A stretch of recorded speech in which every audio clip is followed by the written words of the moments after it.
everyone, this is John. Today I will show you how to upgrade the RAM of your computer.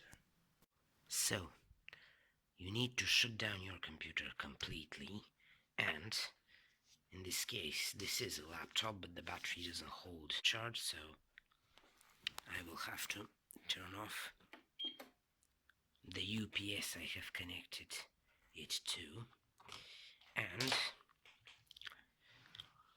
the first thing you need to do is check how to open up your computer. In this case I don't really need to open the whole thing up, but it is this screw here I need to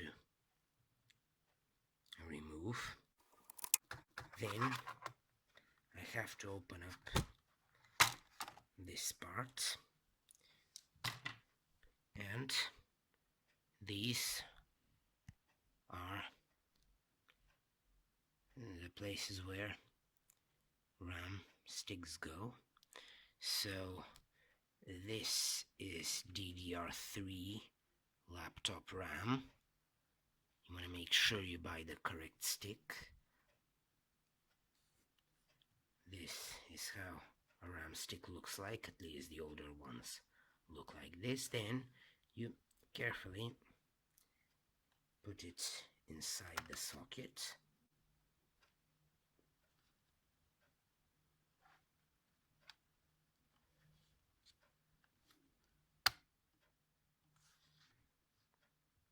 There you have it.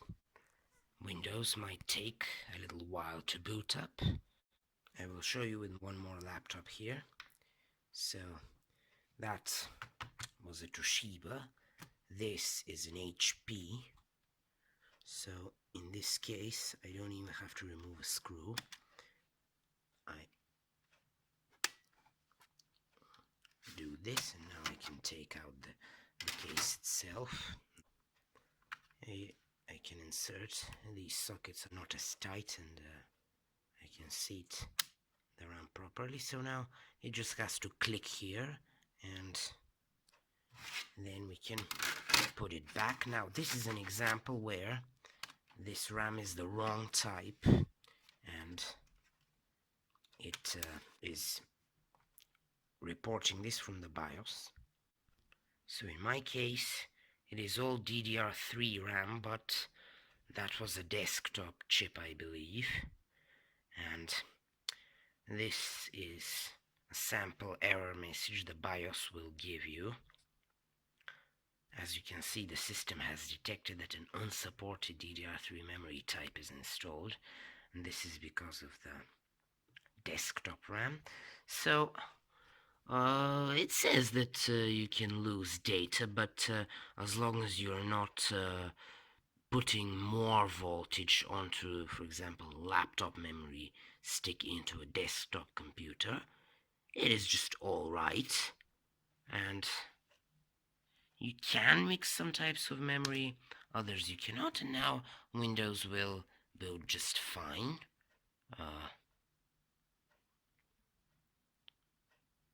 And yes, you can see the amount of RAM installed in the task manager. You can access the task manager by holding Control Shift and then pressing Escape. So you can see the memory type and the amount and the usage here. Of course you can use the MS Info 32 system information applet as well, and it will be somewhere here, as you can see. You can also go to System About to check. So now I will tell you, is your computer speed determined by the amount of RAM you have installed? Well, this is partially true, because if you have less RAM, Windows might actually need more, and then it will allocate part of the disk as additional RAM for your less used programs that you still need, and this could slow down your computer a little bit. Otherwise, not really. I have got a computer with 4 gigabytes and this one which has 8, and there is practically no noticeable difference.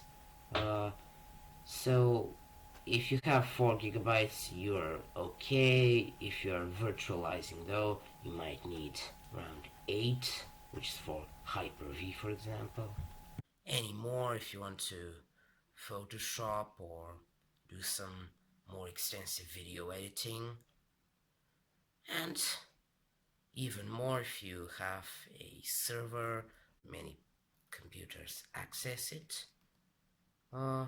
If you want, you can create a RAM disk where you isolate part of the RAM to create a recognizable drive by Windows.